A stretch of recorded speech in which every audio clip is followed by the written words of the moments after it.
a web developer. I have a very simple WordPress website that works on a GoDaddy hosting.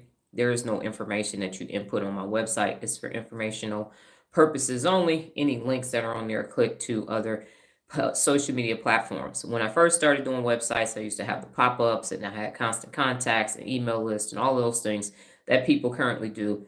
I've evolved past doing all of those things. And so I have a typo on my website that I need to fix. I need to add 553.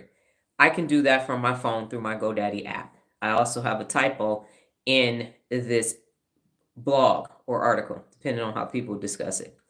And so I have a Medium app on my phone that I'm going to do immediately. As soon as I get off the live, bada boom, bada bing. If I had a web developer, if I were the person not writing my content, and so I'm not the one publishing things on Medium, now I have to contact someone else. And I have to wait and get in their order of what they have to do. If I've outsourced it, if they work for me, I still have to wait because they will have other work that they're doing.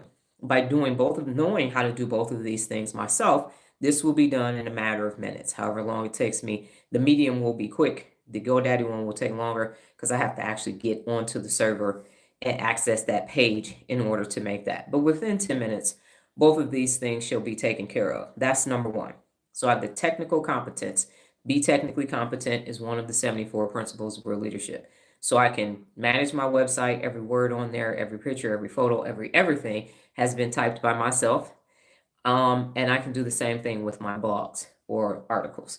So this graphic at the top, I made that. All the words, I wrote those. All of it is 100% coming from me.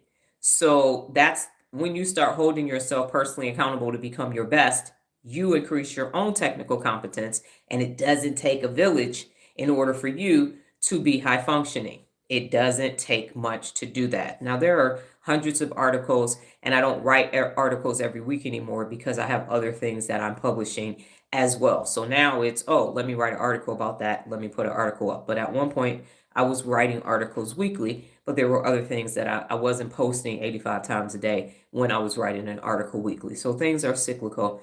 And when the need arises at this point for this information to be in a written format, that is when I now publish a blog. So those are the takeaways from that. Also, people think, oh, I got to write this long article. We'll see things that are 5-minute read, that are a 10-minute read. I have a couple articles that might be a 3-minute read. One might be a 5-minute read. So it doesn't take a lot to get information out. And this format is because I started writing poetry in 2023. And so I'm now taking my poetry formatting, adding it to my article formatting. And so I'm combining two, which is another way for people to learn. Because sometimes people don't have the capacity to read a 5-minute article to get a message across. And to your point, Regina, when you asked if it increased my reading, increased my vocabulary, it also increased my ability, my creativity to say, how can people get information? It's a simple topic, wait. And now, how can I convey this message from a leadership perspective? And now people can take away what they need to take away without me saying, here are the takeaways from this article.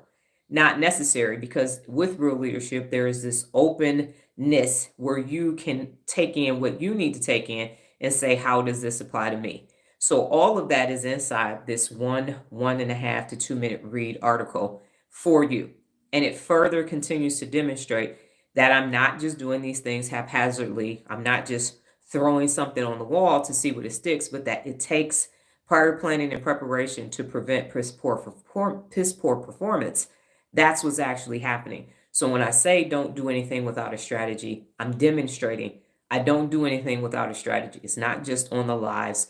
It's in everything that I do. I don't create content without a reason for creating it. So I'm not just like, well, what y'all doing? Well, I need to make a video today. So here I am. I guess I'm just talking about my Pearl Vision glass case.